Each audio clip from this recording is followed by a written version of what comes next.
Nanginginig ang mga kamay ko habang hawak ang telepono. Bawat ugat sa aking katawan ay naninigas sa takot. Isang iglap lang.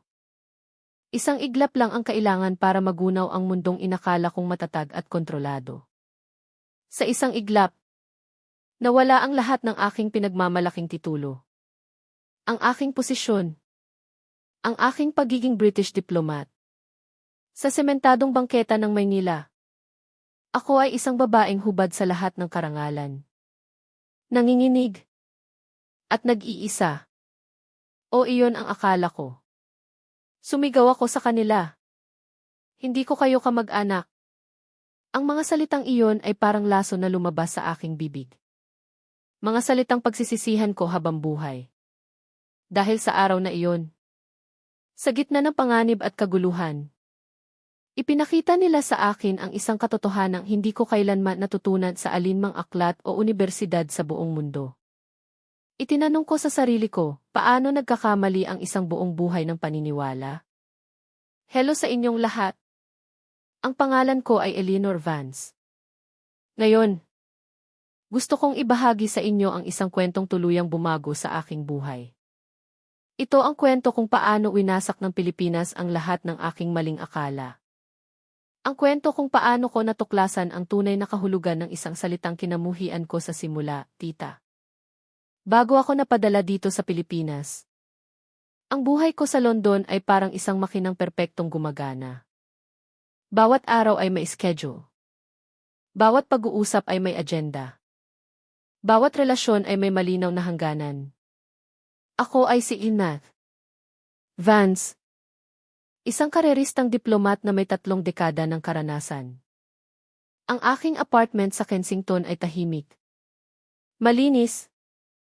At walang bakas ng kahit anong personal na kaguluhan. Ang mga libro ay nakaayos-ayon sa kulay. Ang mga damit ay nakapress. At ang aking mga pagkain ay laging para sa isa lamang. Ang kalungkutan ay isang bagay na hindi ko pinapansin. Tinatawag ko itong kalayaan. Para sa akin, ang profesionalismo ay ang pinakamataas na bertud. Ang emosyon ay kahinaan. Ang pagiging pamilyar sa hindi mo kakilala ay isang uri ng kabastusan. Ito ang mga batas na aking pinaniniwalaan. Ang mga pader na itinayo ko sa paligid ng aking sarili para mapanatili ang kaayusan. Nang matanggap ko ang aking susunod na assignment Manila, Philippines isang buntong hininga ang kumawala sa akin. Sa aming hanay, ang Pilipinas ay itinuturing na isang key hardship post.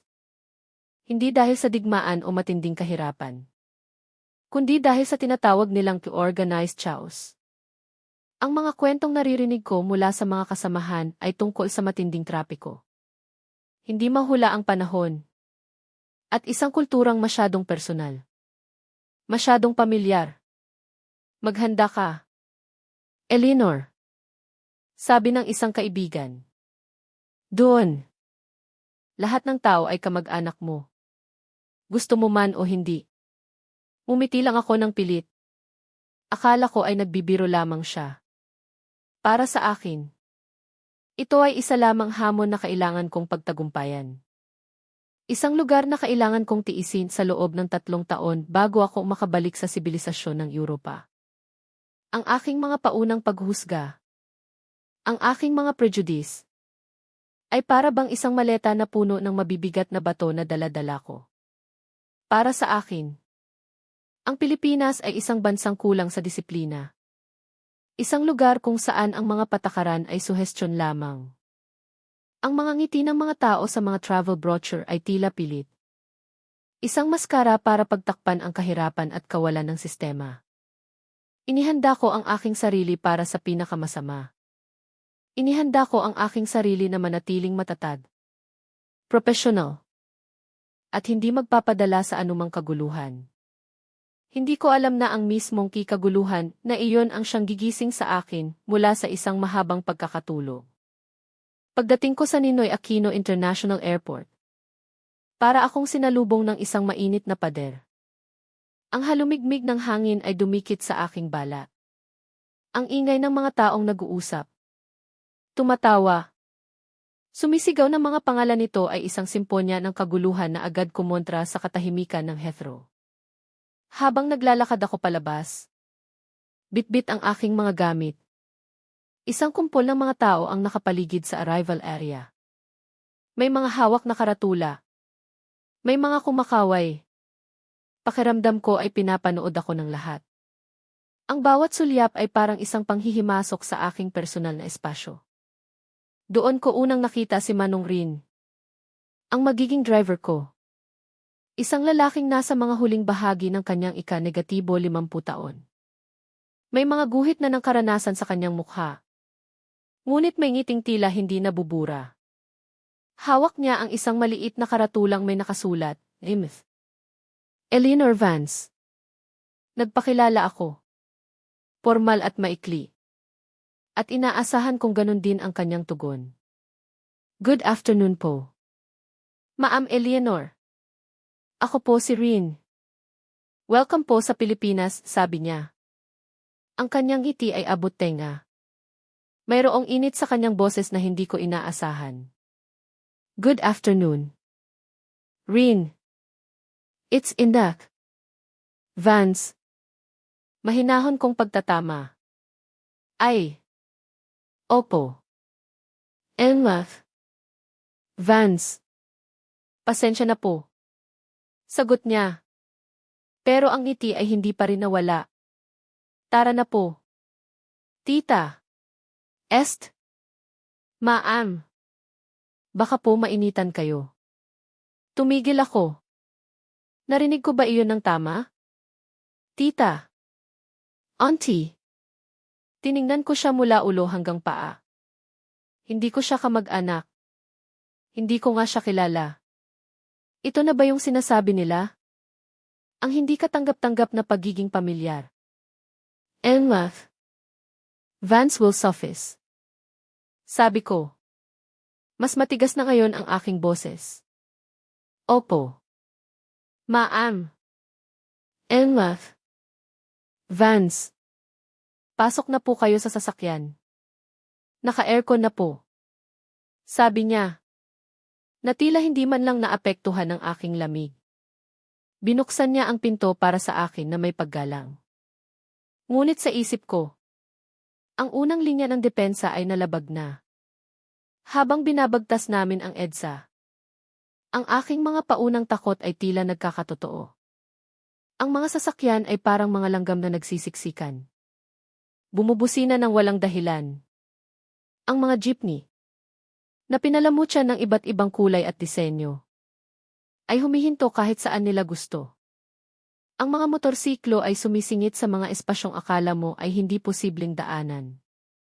Mula sa bintana ng aking air-conditioned na sasakyan, pinanood ko ang lahat ng ito na may halong pagkamangha at pagkainis. Ito ang perpektong imahe ng kawalan ng sistema. Paano nabubuhay ang mga tao sa ganitong paraan? Nagpunta kami sa aking apartment sa Makati. Isang modernong gusali na parang isang isla ng kaayusan sa gitna ng karagatan ng kaguluhan. Sa mga sumunod na araw, sinubukan kong likhain ang aking maliit na London sa Pilipinas. Ang aking apartment ay nanatiling tahimik at malinis. Ang aking trabaho sa embahada ay sumusunod sa mga mahigpit na protokol.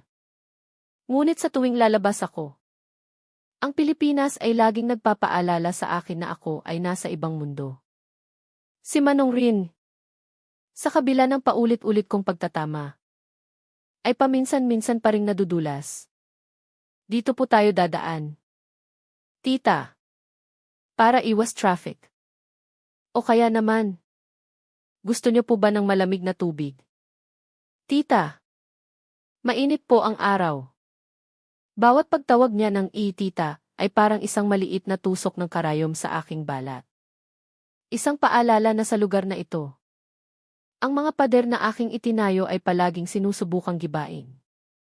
Nagsimula akong maglakad-lakad sa mga kalapit na lugar ng aking apartment. Isang paraan para patunayan sa sarili ko na kaya kong kontrolin ang aking kapaligiran. Doon ko nakilala.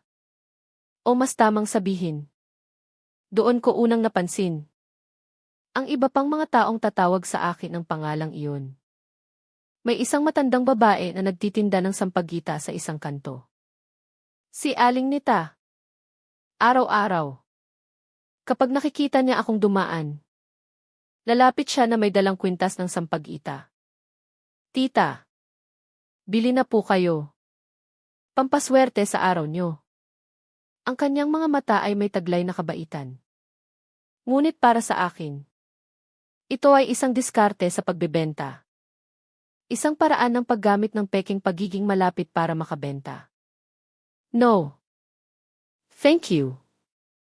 Lagi kong sagot. Diretso ang tingin at mabilis ang lakad. Mayroon ding isang binatang nagngangalang Marco, na may maliit na pwesto ng mga cellphone accessories.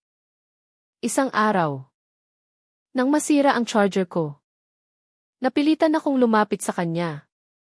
Anong kailangan natin? Tita. Tanong niya, na may malawak na ngiti.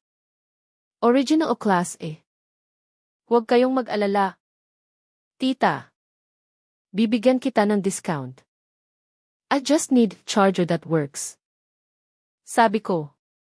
Hindi pinapansin ang kanyang pagtawag sa akin. And I'll pay the full price. Bawat isa sa kanila. Mula sa guard sa lobby ng building ko hanggang sa kahera sa convenience store, ay tila may iisang tawag sa akin. Tita. Para sa kanila. Ito ay isang termino ng paggalang sa isang babaeng mas matanda sa kanila. Pero para sa akin, ito ay isang pagtanggal ng aking pagkakakilanlan. Hindi ako ang kanilang tita. Ako si Ines Vance. Isang diplomat. Isang taong may posisyon. Ang pangalang iyon ay naglalagay sa akin sa isang kategoryang hindi ko gustong mapabilang ang kategorya ng pamilya. Ng personal na koneksyon. Ito ay hindi professional. Ito ay nakakababa ng tingin. Isang hapon.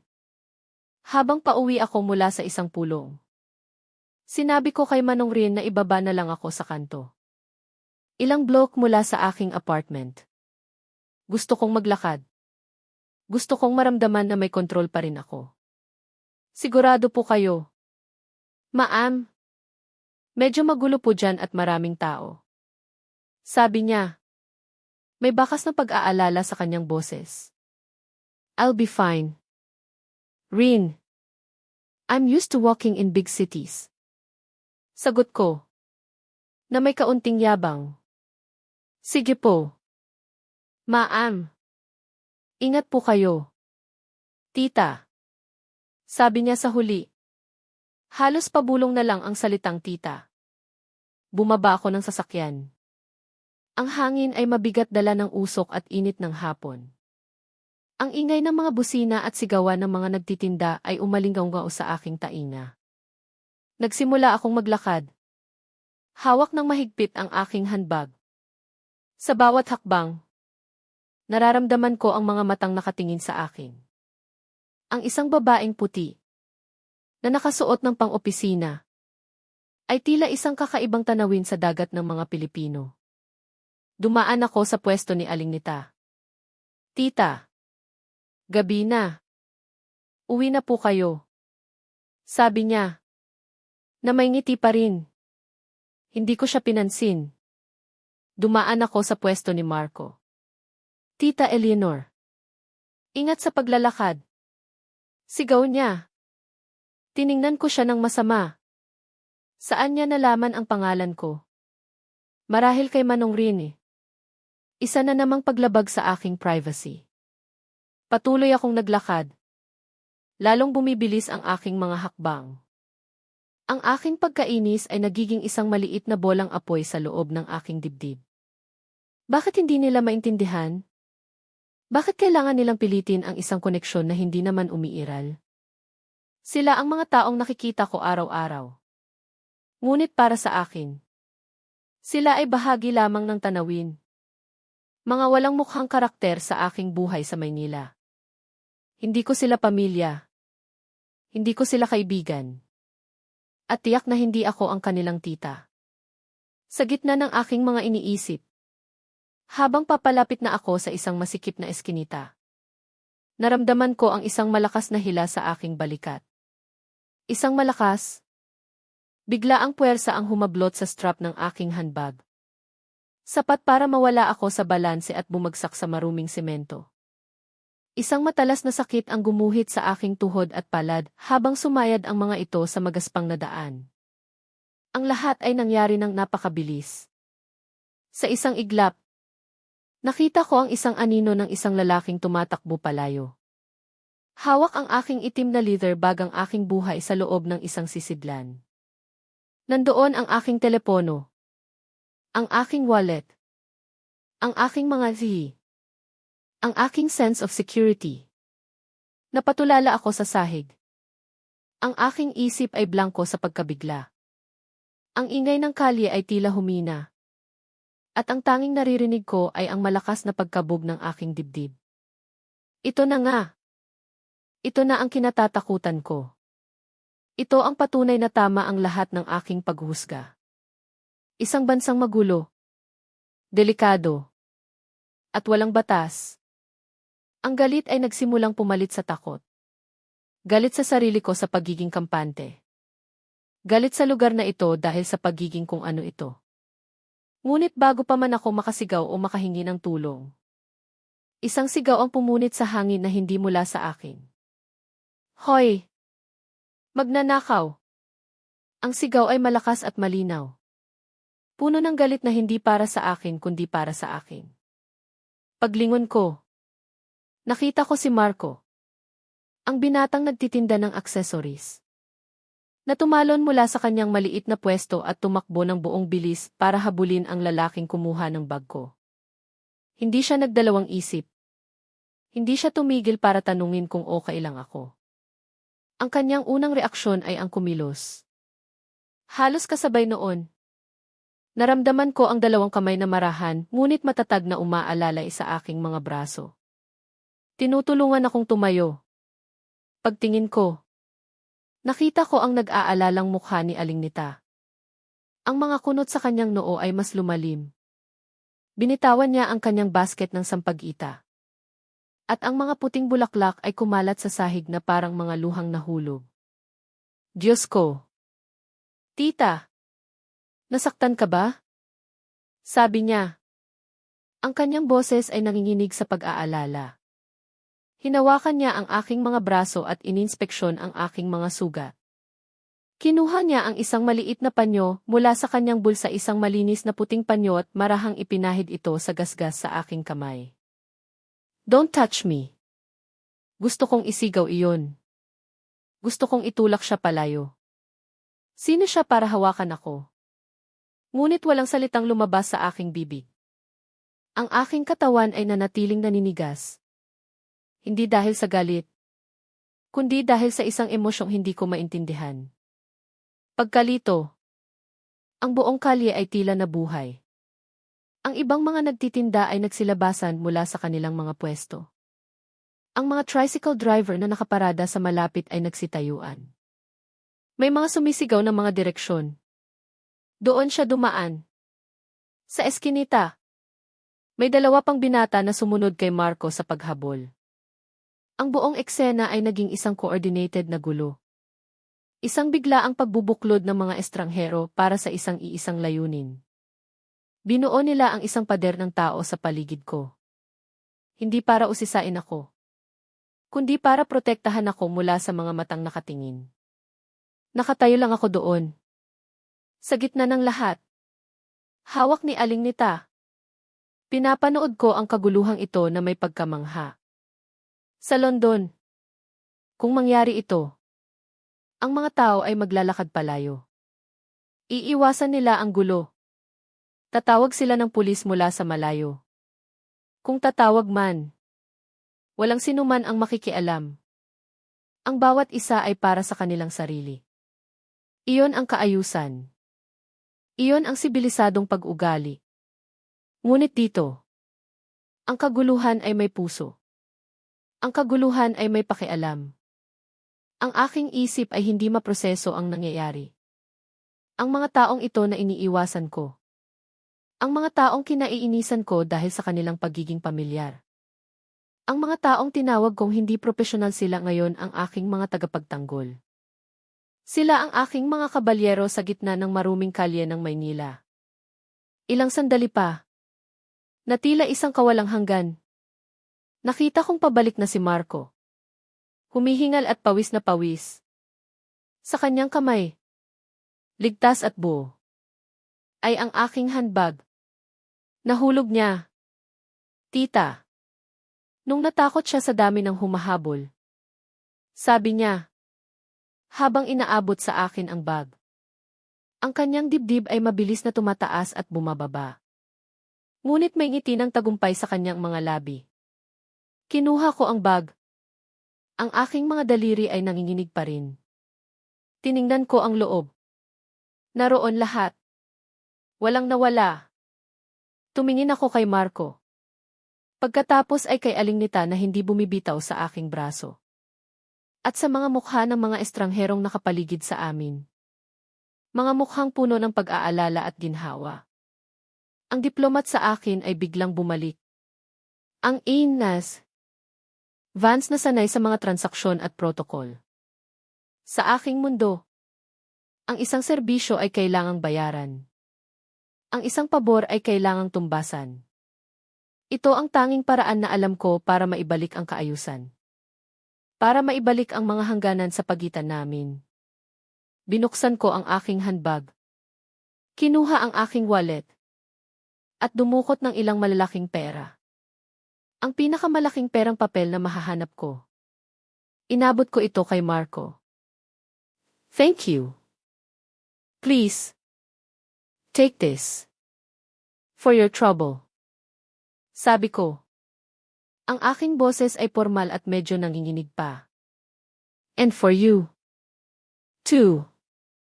Sabi ko. Lumingon kay Aling Nita.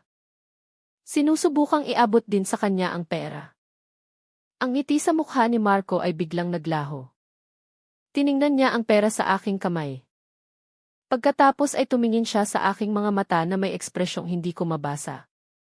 Isang halo ng pagkalito at sakit. Dahan-dahan siyang umiling. Naku. Tita. Hindi po kailangan. Sabi niya. Marahang itinutulak palayo ang aking kamay. Si Aling Nita naman ay hinawakan ang kamay kong maihawak na pera at isinara ang aking mga daliri sa paligid nito. Tumingin siya sa akin na mailambot sa kanyang mga mata. Isang tingin na parang sa isang ina na nagtatama sa kanyang anak. Huwag po. Tita. Sabi niya. Ang kanyang boses ay mahinahon ngunit may diin. Nalito ako. Bakit ayaw nila? Ginawa nila ang isang bagay na napakadelikado. Karapat-dapat silang bayaran. Ito ang tamang gawin. Ito ang propesyonal na paraan. But you helped me. You risked yourself. Pagpupumilit ko. I must compensate you. Ang salitang compensate ay tila mali sa pandinig. Kahit sa sarili kong tainga. Ito ay malamig at walang damdamin. Para akong bumibili ng isang produkto. Ngunit ito lang ang alam kong salita. Si Marco ay ngumiti muli. Isang ngiting malungkot sa pagkakataong ito. Tumingin siya kay Aling Nita. Na para bang naghahanap ng tamang salita. Pagkatapos ay tumingin siyang muli sa akin. Diretso sa aking mga mata. At sinabi ang mga salitang magsisimulang magpabagsak sa bawat pader na itinayo ko. Hindi naman po iyon trouble. Tita. Trabaho po namin yan. Sabi niya. Trabaho. Tanong ko. Lalong nalilito. You sell phone cases. She sells flowers. That's not your job. Si Aling Nita ang sumagot. Ang kanyang pagkakahawak sa aking braso ay humigpit. Hindi para manakit, kundi para magbigay ng katiyakan. Ang kanyang mga mata ay tila nakikita ang kaluluwa ko. Ang lahat ng aking kalituhan. Ang lahat ng aking maling akala. At sa kanyang simpleng Tagalog, binigkas niya ang katotohanang babago sa akin magpakailanman. Hindi po kailangan. Tita. Ulit ni Aling Nita. Ang kanyang boses ay malumanay na tila isang himig. Dito po. Inaalagaan namin ang pamilya namin.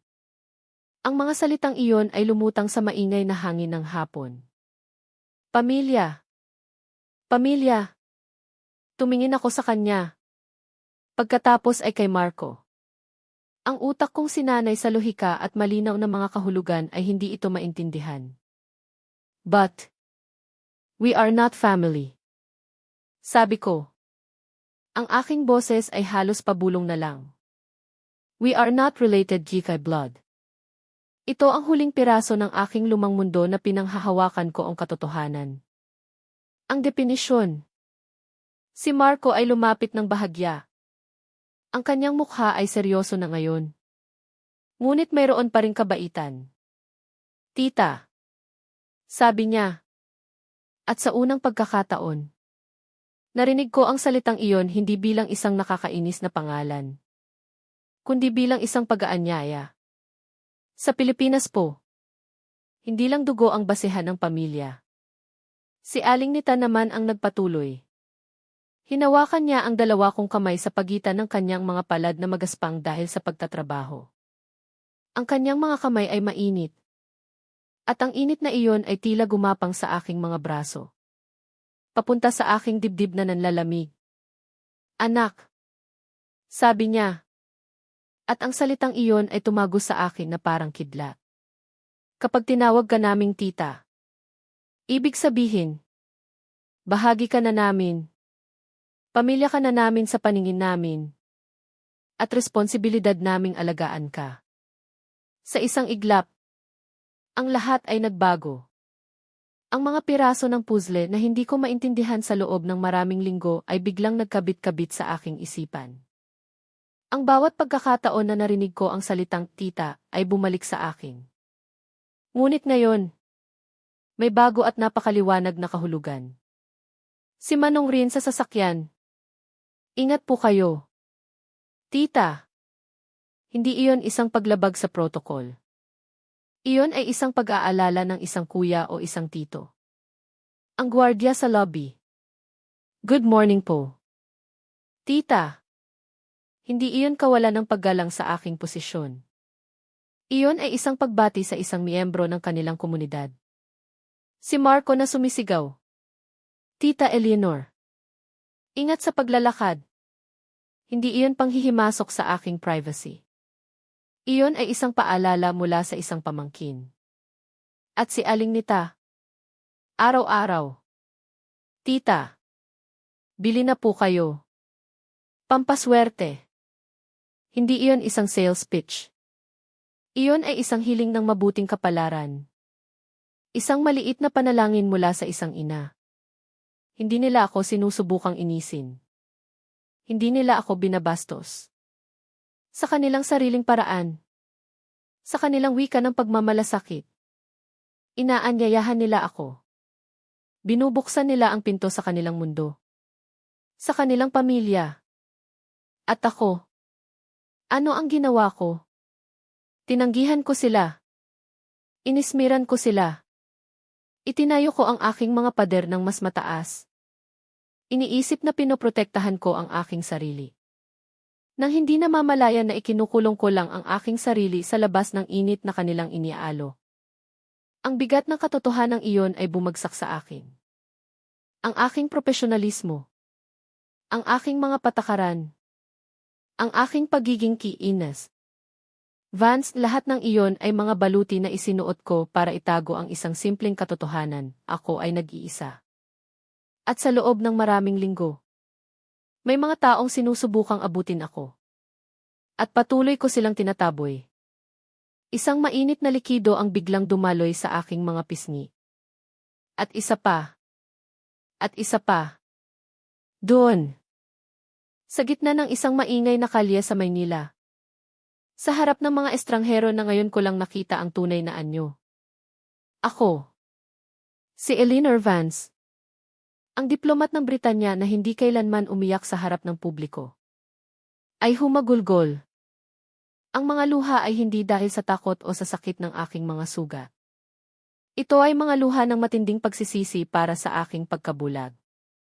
Mga luha ng napakalaking pasasalamat para sa kanilang kabutihan na hindi ko pinansin. At mga luha ng kaluwagan. Dahil sa unang pagkakataon sa napakatagal na panahon. Naramdaman kong hindi ako nag-iisa.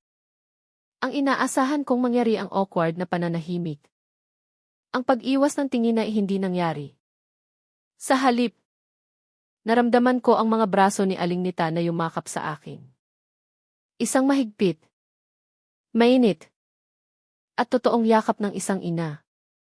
Ibinuhos ko ang lahat ng aking paghagulgol sa kanyang balikat.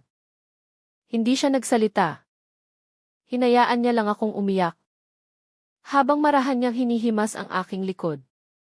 Si Marco ay tumayo sa malapit. Isang tahimik na bantay. Ang ibang mga tao sa paligid ay nagbigay sa amin ng espasyo. Ang kanilang mga mukha ay puno ng simpatya. Hindi pag-uusisa. Ang aking pananaw ay biglang nagbago.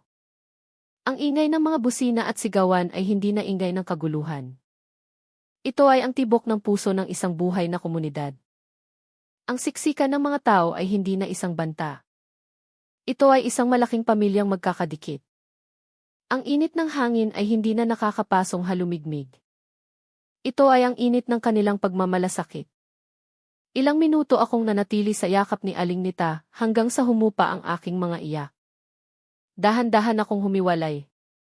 Pinupunasan ang aking mga pisngi gamit ang likod ng aking kamay. Napakiramdam ko ay isang batang nahuli sa isang pagkakamali. Pasensya na. Sabi ko. Ang aking boses ay paos. Wala yun. Tita. Okay lang yan. Sagot ni Marco. Na may maliit at nakakaintinding ngiti. Sakto namang dumating si Manong Rin. Ang kanyang mukha ay putlang-putla sa takot. Tila may nakapagsabi sa kanya ng nangyari. Diyos ko. Tita Eleanor.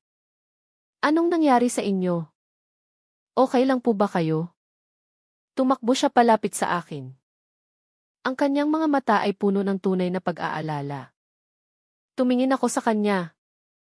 Sa lalaking una kong sinungitan dahil sa pagtawag sa akin ng tita. Ngumiti ako. Isang mahina ngunit totoong ngiti. I'm alright. Rin. I'm fine now. Sinubukan naming habulin. Sir. Pero nahulog niya yung bag. Paliwanag ni Marco kay Rin. Salamat sa inyo. Salamat. Sabi ni Rin. Habang tinatapik ang balikat ni Marco. Gusto ko sanang maglakad na lang pauwi. Ngunit nagpumilit sina Marco at Aling Nita na ihatid ako hanggang sa mismong lobby ng aking gusali. Habang naglalakad kami sa huling block, ang paglalakbay ay naging ibang-iba. Hindi na ako isang dayuhang nagmamasid mula sa labas. Ako ay isang taong inaalagaan. Na nasa pagitan ng dalawang miyembro ng aking bagong pamilya.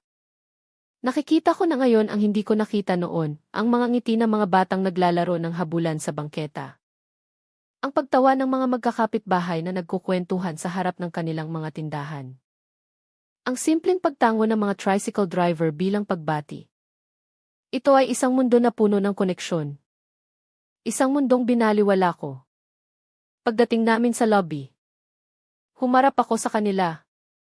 Ang guard sa pinto, na laging tumatawag sa aking tita, ay tumingin sa amin na may pag-aalala.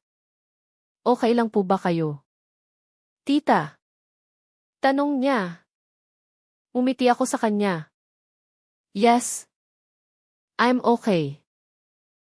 Thank you. Humarap ako kina Marco at Aling Nita.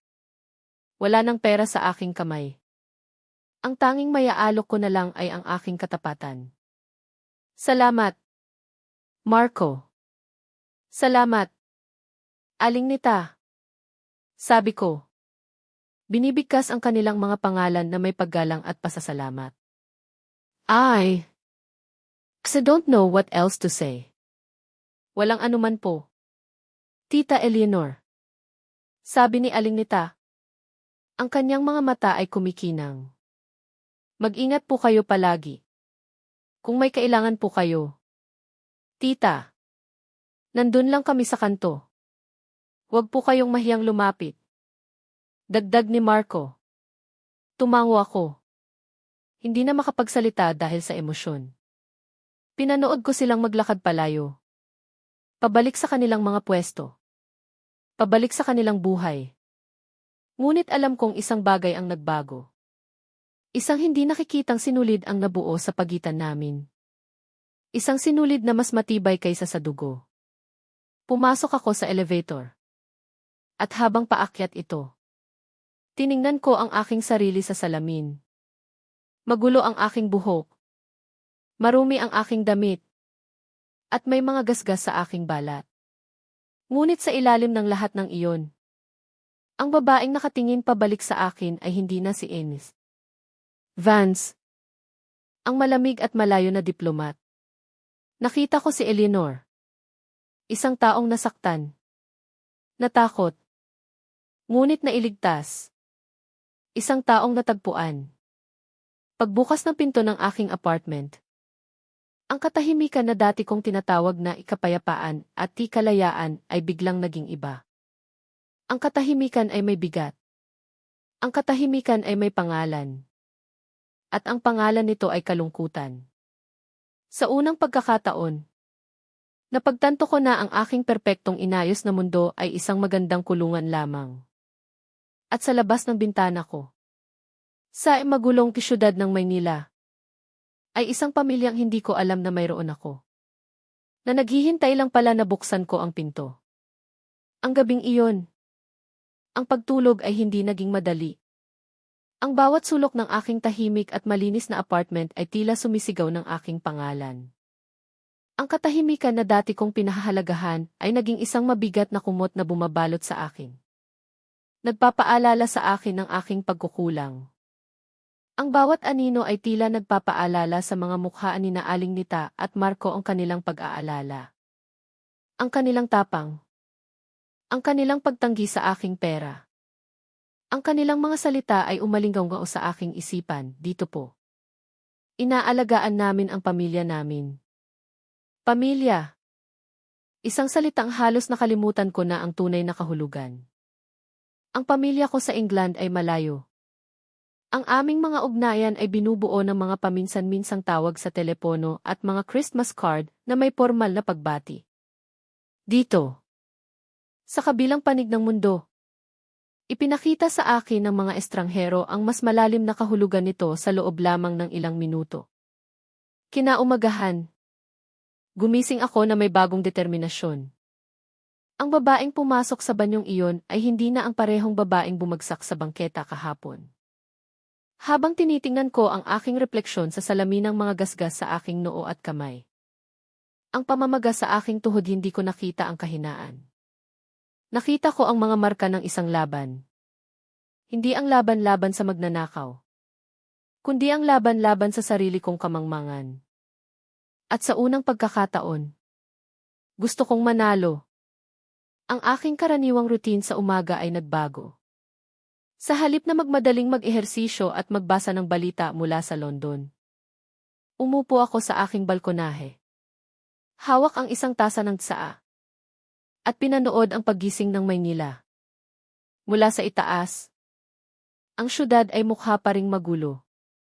Ngunit ngayon, sa ilalim ng mga bubong na iyon, sa gitna ng mga nag-umpukang sasakyan, nakakita ako ng mga kwento. Nakakita ako ng mga posibleng koneksyon.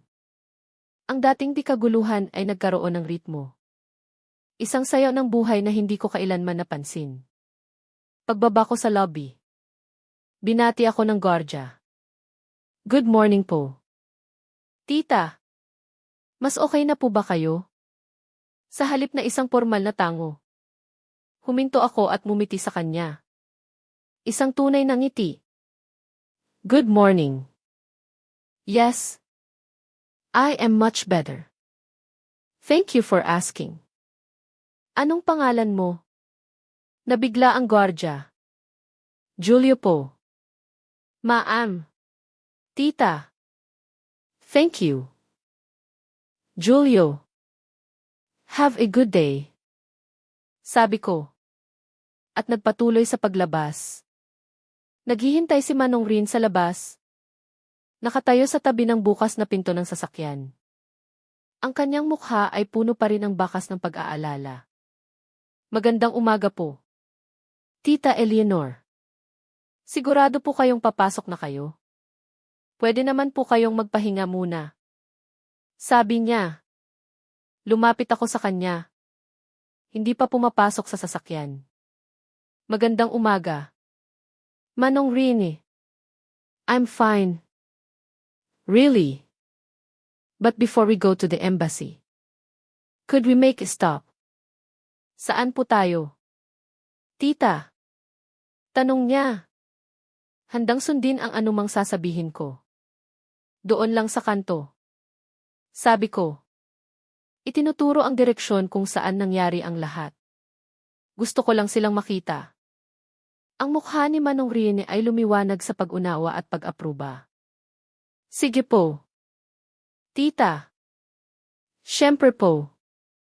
Hindi na kami nag-usap habang nagmamaneho siya papunta roon. Isang maikling biyahe lamang iyon. Ngunit para sa akin. Ito ay parang isang paglalakbay pabalik sa isang lugar na lubos na nagpabago sa akin. Pagdating namin sa kanto, nakita ko kaagad sila. Si Aling Nita, na inaayos ang kanyang mga kwintas ng sampag-ita. At si Marco, na nagpupunas ng mga case ng telepono sa kanyang pwesto. Ang normalidad ng eksena ay kabaligtaran ng kaguluhan kahapon. I'll just be a moment. Manong Rin, sabi ko. At bumaba ng sasakyan. Ang bawat hakbang papalapit sa kanila ay mabigat. Ano ang sasabihin ko? Paano ako magsisimula? Ang aking mga kasanayan sa diplomasya na ginagamit ko sa pakikipag-usap sa mga ministro at ambasador ay tila walang silbi ngayon. Ito ay isang uri ng diplomasya na hindi itinuturo sa paaralan ng diplomasya ng puso. Si Marco ang unang nakakita sa akin.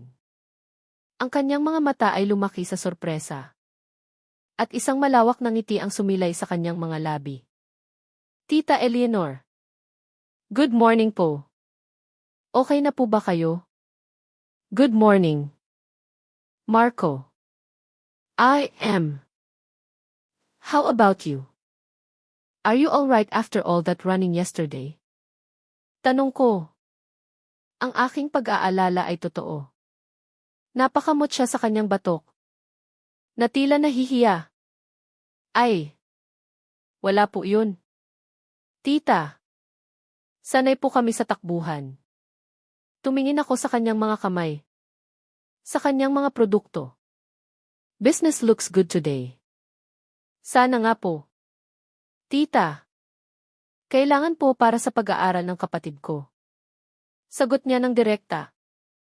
Walang pag-aalinlangan. At doon. Nakita ko ang aking pagkakataon. Isang pinto na dati ay sarado. Your sister. I remember you mentioned her. How is she doing in school? Ang pagbabago sa ekspresyon ni Marco ay kapansin-pansin.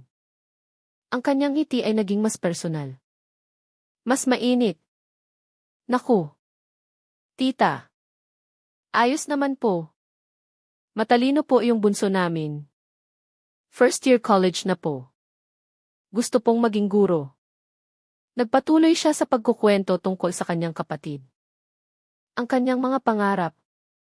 Ang kanilang mga sakripisyo. At ako ay nakinig. Hindi bilang isang diplomat na nangangalap ng impormasyon, kundi bilang isang tita na interesadong malaman ang buhay ng kanyang pamangkin. Maya-maya, lumapit si Aling Nita, na may daladalang isang kwintas ng sampag-ita. Ang kanyang ngiti ay kasing liwanag ng araw. Tita, nandito ka. Kumusta ka na? Anak. Kinuha ko ang kanyang mga kamay. Okay na po ako. Aling Nita. Salamat po sa inyo kahapon. Hindi ko po alam kung ano ang gagawin ko kung wala kayo. Sus! Wala yun. Sabi niya. At isinabit ang kwintas ng sampagita sa aking leg. Ang bango nito ay sariwa at nakakakalma. Heto. Para swertehin ka buong araw.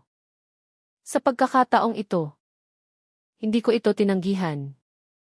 Hinawakan ko ang mga bulaklak at ngumiti. Kumuha ako ng pera mula sa aking pitaka. Magkano po ito?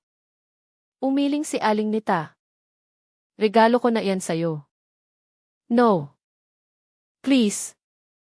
Pagpupumilit ko. Mas malumanay ngayon. I want to be your first customer of the day. For good luck. For both of us. Sa wakas, pumayag siya. Na may halong pagmamalaki sa kanyang mga mata. Inabot ko ang bayad. At ang simpleng transaksyon na iyon ay naging isang sandali ng koneksyon. Hindi na ito tungkol sa pera. Ito ay tungkol sa paggalang at pagkilala. Nagpaalam ako sa kanila. Nangangako na babalik ako. Habang naglalakad ako pabalik sa sasakyan, naramdaman ko ang pagbabago sa paligid.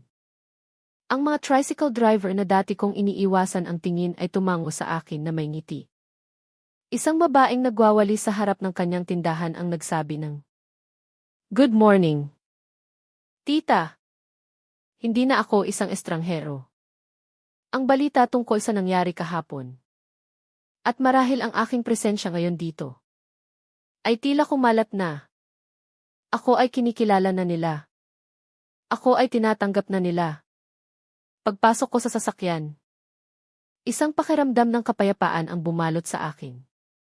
Isang kapayapaang hindi ko kailanman naramdaman sa loob ng aking tahimik na apartment. Sa embassy na po tayo. Tita. Tanong ni Manong Rene. Tumingin ako sa kanya sa rearview mirror. Yes. Manong Rene. Let's go to work. Sa unang pagkakataon, ginamit ko ang titulong Manong A bilang tanda ng paggalang na nararapat sa kanya. Isang maliit na ngiti ang gumuhit sa kanyang mga labi. Habang papalayo kami sa kantong iyon, tiningnan ko ito mula sa bintana. Ang mga tao. Ang mga kulay. Ang ingay, hindi na ito isang larawan ng kaguluhan. Ito ay isang larawan ng komunidad. Ito ay isang larawan ng pamilya. Napagtanto ko na ang kaayusan na hinahanap ko ay hindi matatagpuan sa katahimikan at mga pader. Ang tunay na kaayusan, ang tunay na seguridad, ay matatagpuan sa ugnayan ng mga tao sa isa't isa. Ang sistema na sa tingin ko ay wala dito ay naririto pala sa lahat ng oras. Hindi lamang nakasulat sa mga aklat ng batas, kundi nakaukit sa puso ng bawat Pilipino. Ang tawag dito ay pakikipagkapwa-tao. Ang tawag dito ay bayanihan. Ang tawag dito ay pamilya. At sa wakas, naiintindihan ko na. Ang araw na iyon sa embahada ay naging iba. Sa mga pulong, mas nakinig ako. Sa aking mga kasamahan, mas ngumiti ako. Ang aking pananaw ay hindi na limitado sa mga dokumento at mga ulat. Nakita ko na ngayon ang mga tao sa likod ng mga papeles. Nakita ko na ang mga puso sa likod ng mga pulisiya. Ang Pilipinas ay hindi na isang key hardship post sa aking isipan. Ito ay nagiging isang lugar ng pagkatuto. Isang lugar ng paggaling. Lumipas ang mga linggo.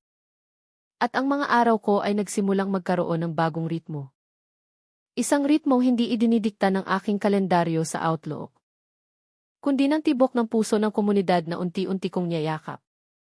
Ang paghinto sa kanto ni Aling Nita at Marco ay naging isang sagradong bahagi ng aking umaga.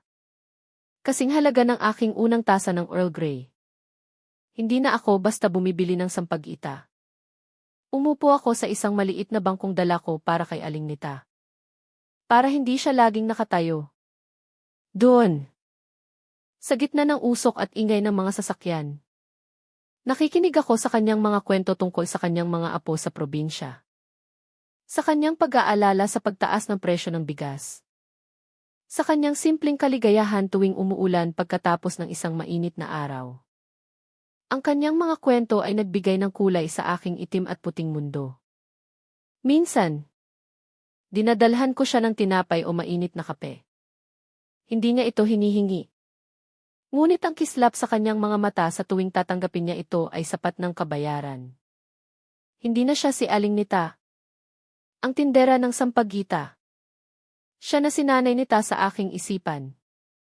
Ang ina na hindi ko kailanman naging malapit. Ang aming usapan ni Marco ay lumalim din. Mula sa pag-aaral ng kanyang kapatid.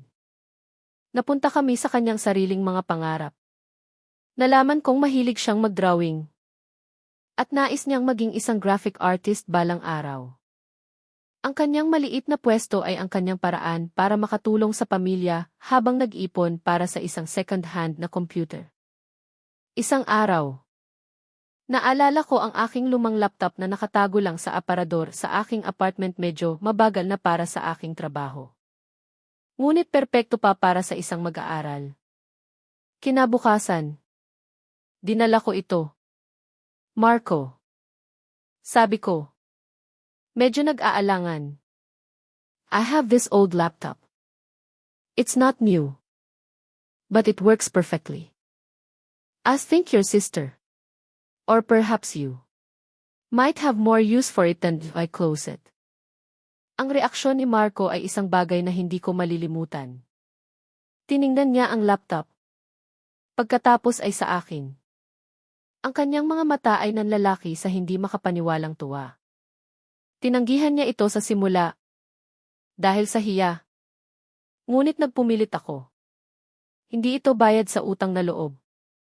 Marco. Sabi ko. Inuunahan na siya. This is what family does. They support each other's dreams. Ang mga salitang iyon ay lumabas sa aking bibig ng walang pag-aalinlangan. Dahil sa pagkakataong iyon, naramdaman ko ang kanilang katotohanan sa kaibuturan ng aking puso. Hindi na ako umaarte. Hindi na ito isang teorya. Ito na ang aking bagong katotohanan. Maging ang mga biyahe ko kasama si Manong Rini ay nagbago. Ang sasakyan ay hindi na isang tahimik na metal na kahon na naghihiwalay sa amin. Naging isa itong espasyo ng pagkukwentuhan. Nalaman ko ang tungkol sa kanyang asawa na isang mahusay na kusinera. Ang kanyang anak na lalaki na nagtatrabaho sa isang call center. At ang kanyang anak na babae na nangangarap maging isang flight attendant. Ikinuwento ko rin sa kanya ang tungkol sa aking tahimik na buhay sa London. Ang aking pagkahilig sa paghahalaman. At ang kapatid kong hindi ko na gaanong nakakausap. Sa aming mga kwentuhan, ang mga pader sa pagitan ng isang diplomat at isang driver ay gumuho. Kami ay naging dalawang tao na nagbabahagi ng mga simpleng karanasan sa buhay. Minsan, kapag sinusundo niya ako mula sa trabaho, may dala siyang maliit na lalagyan. Pinabibigay po ng asawa ko. Tita. Sabi niya. Adobo po. Paborito niya daw po. Hindi ko maalalang sinabi ko sa kanya na paborito ko ang adobo. Ngunit sa paano man, alam niya. At ang adobong iyon, na niluto sa isang simpleng kusina sa isang lugar sa Maynila, ay mas masarap kaysa sa alinmang pagkain na natikman ko sa mga mamahaling restaurant. Ang pagbabagong ito ay hindi na natili sa aking personal na buhay. Dinala ko ito sa loob ng mga pader ng embahada. Sa isang mahalagang pulong kasama ang mga opisyal mula sa Department of Foreign Affairs. Pinag-uusapan namin ang isang sensitibong kasunduan sa kalakalan. Dati, maiinis ako sa kanilang paraan ng pakikipagnegosasyon. Masyadong maraming personal na kwento. Masyadong maraming pagpapaligoy-ligoy bago mapunta sa punto. Ang aking dating sarili ay tatawagin itong hindi episyente. Ngunit sa pulong na iyon, nakita ko ito sa ibang liwanag. Nakita ko ang pakikisamaang pagtatatag ng relasyon at tiwala bago pag-usapan ang negosyo. Naintindihan ko na para sa kanila, ang kasunduan ay hindi lamang tungkol sa mga numero at mga clause. Ito ay tungkol sa isang partnership sa pagitan ng mga tao. Kaya, sa halip na pilitin silang dumiretso sa agenda, sumabay ako. Nagbahagi ako ng isang maikling, nakakatuwang kwento tungkol sa aking unang karanasan sa pagkain ng durian. Tumawa sila. Biglang gumaan ang pakiramdam sa silid. Ang tensyon ay nawala. At nang sa wakas ay pinag-usapan na namin ang mga detalye ng kasunduan. Ang negosasyon ay naging mas maayos, mas bukas, at mas produktibo. Nakuha namin ang isang mas mahusay na kasunduan kaysa sa inaasahan ko. Hindi dahil sa aking matigas na paninindigan, kundi dahil sa aking pag-unawa at pakikiisa.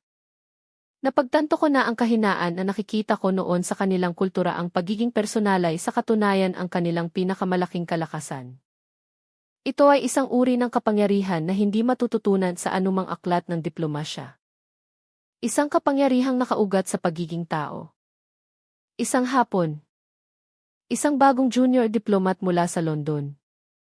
Si James. Ang lumapit sa akin sa pantry ng embahada. Mukha siyang pagod at medyo iritado. Emma. Vance. Sabi niya. I must confess.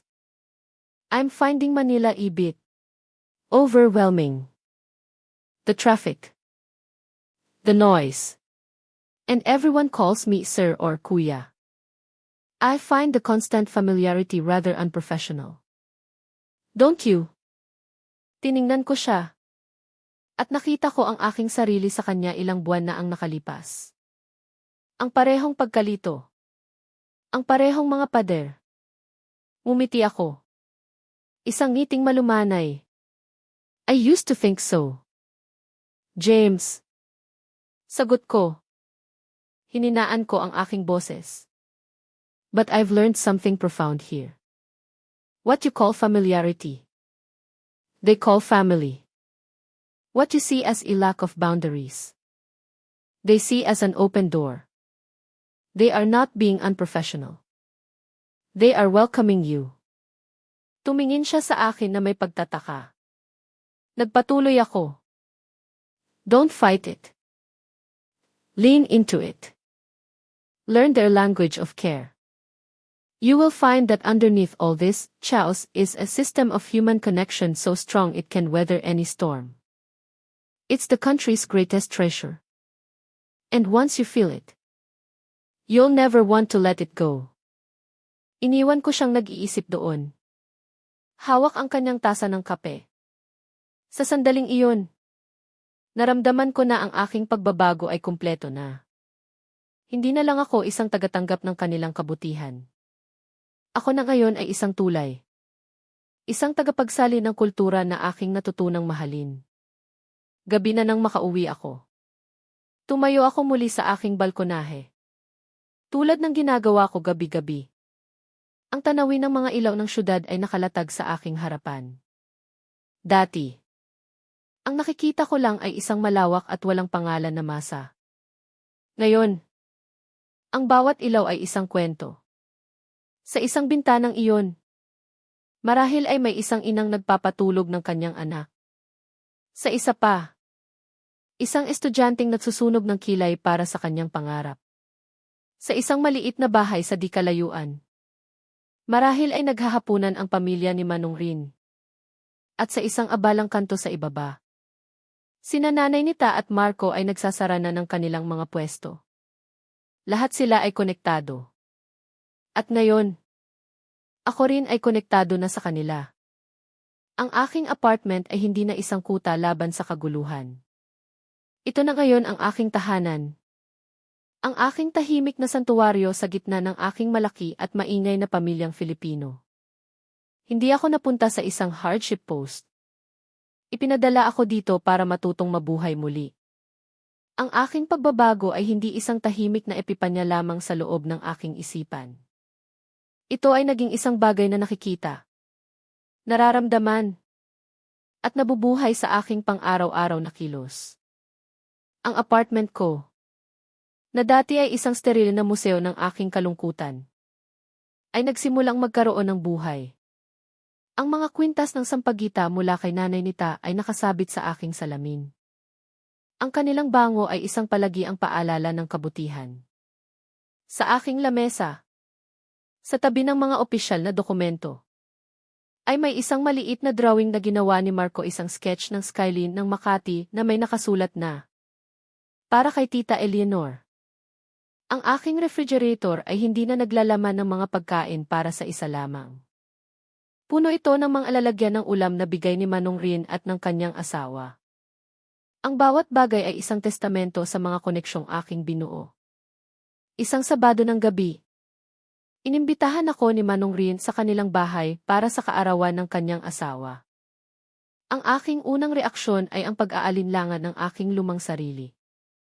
Isang diplomat sa isang simpleng pagdiriwang. Ngunit mabilis itong napalitan ng pananabik. Ito ang unang pagkakataon na makikita ko ang mundo na laging ikinukwento niya sa akin. Ang kanilang bahay ay maliit at simple. Ngunit ito ay puno ng isang bagay na hindi mabibili ng pera, init at tawanan. Pagpasok ko pa lang, sinalubong ako ng mga ngiti at pagbati. "Tita Eleanor, tuloy po kayo." Ipinakilala ako ni Manong Rin sa kanyang asawa, sa kanyang mga anak, mga pinsan, mga kapitbahay. Ang bawat isa ay tumingin sa akin hindi bilang isang dayuhan o isang opisyal, kundi bilang isang panauhing pandangal. Isang bagong miyembro ng kanilang malawak na bilog. Ang mesa ay puno ng pagkain. Ang hangin ay puno ng musika mula sa isang karaoke machine sa sulok. Ang mga bata ay nagtatakbuhan at naglalaro. Sa isang sulok, ang mga kalalakihan ay nag-iinuman at nagtatawanan.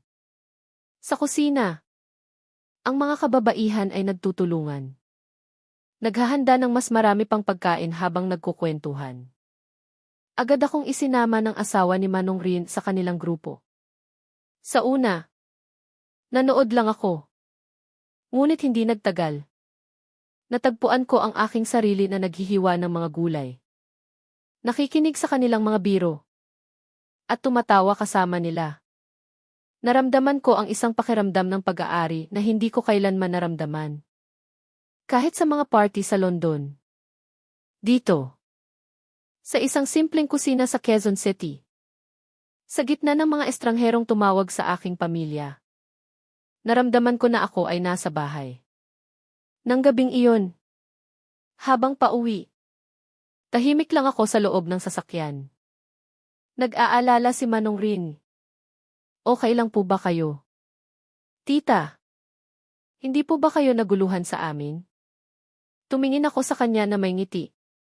"Manong Rin," sabi ko, "that was one of the best nights of ever alive. Thank you for inviting me into your home." Ang kanyang ngiti ng ginhawa ay nagsabi ng lahat. Ang 3 taong assignment ko ay papalapit na sa katapusan. Isang araw, nakatanggap ako ng isang video call mula sa aking dating superior sa London. Si Arthur, na ngayon ay nagtatrabaho na sa Human Resources. "Eleanor, how are you holding up? I hear your tour of duty is almost over. Are you ready to come back to civilization?" Biro niya. Ngumiti ako. Nakatayo ako sa aking balkonahe. Tanaw ang mga ilaw ng syudad. "I am home, Arthur." Natahimik siya sandali. "Excuse me. The connection must be bad," I said. "Are you ready to come home?" "You heard me right," sabi ko. Ang aking boses ay kalmado at puno ng katiyakan. "I've decided to take an early retirement. I'm staying here." Ang pagkagulat sa kanyang mukha ay hindi maitago. "You're staying in Manila? But really? I thought you found it chaotic." I hardship post. Huminga ako ng malalim. Hinahayaan ang mga tunog ng gabi sa Maynila na punuin ang katahimikan. Naging bulag ako. "Arthur." Ang akala kong kaguluhan ay isang simponya pala ng sangkatauhan. Ang akala kong kawalan ng hangganan ay isang walang kondisyong pag-ibig. Dumating ako dito na may dalang isang maleta ng mga prejudice. At ipinakita nila sa akin kung gaano kababaw ang aking mundo. Ikinuwento ko sa kanya ang lahat. Ang tungkol sa insidente ng pagnanakaw. Ang tungkol kina Marco at nanay nita. Ang tungkol sa kahulugan ng ihitita. Sa London, tinatayo natin ang ating mga pader para sa privacy at seguridad. Dito, Arthur. Ginigiba nila ang mga pader para sa parehong dahilan. Ang kanilang seguridad ay hindi nakasalalay sa mga kandado at alarma, kundi sa isa't isa. Tinuruan nila ako na ang pinakamayamang bansa ay hindi ang may pinakamatataas na gusali, kundi ang may pinakamalalim na koneksyon. Ang bansang ito ay hindi lamang nagpabago sa aking pananaw. Iniligtas nito ang aking kaluluwa mula sa isang malamig at malungkot na pagkabilanggo na ako mismo ang gumawa. Si Arthur ay walang masabi. So, no. Sabi ko sa huli. I'm not coming back to London. I found a family here. I found TV purpose here. I am Tita Eleanor now. And I have never been more myself. Pagkatapos ng tawag, nanatili ako sa balkonahe. Ang hangin ay nagdala ng mahinang amoy ng sampag-ita. Hindi ko alam kung saan ito nanggaling. Ngunit para sa akin, ito ay isang yakap mula sa syudad na ito. Isang paalala na ako ay nasa tamang lugar. Kaya't iyon ang aking kwento. Ang kwento kung paano ang isang matigas at mayabang na British diplomat ay natutong yumuko sa harap ng isang karunungang mas matanda at mas malalim kaysa sa alinmang imperyo. Ang aking mga prejudice ay gumuho. Hindi dahil sa puwersa, kundi dahil sa walang sawang pagpapakita ng kabutihan. Natuklasan ko na ang akala kong kahinaan ng Pilipinas ang pagiging personal. Ang pagiging pamilya ay siya palang pinakadakila at pinakamagandang katangian nito. Ito ang superpower ng bansang ito. Isang regalong ibinabahagi nila ng bukas palad sa sinumang handang tumanggap. Mali ako sa lahat ng aking inakala. At hinding-hindi ako magiging mas nagpapasalamat para sa pagkakamaling iyon. Ang Pilipinas at ang mga mamamayan nito ang nagturo sa akin ng tunay na kahulugan ng tahanan. Nagkaroon na ba kayo ng karanasang tulad nito? Isang paglalakbay na ganap na nagpabago sa inyong pananaw. Ibahagi ninyo ang inyong kwento sa mga komento sa ibaba. Huwag kalimutang mag-like at mag-subscribe sa channel para sa mas marami pang kwentong magbibigay inspirasyon sa ating lahat. Salamat sa panonood.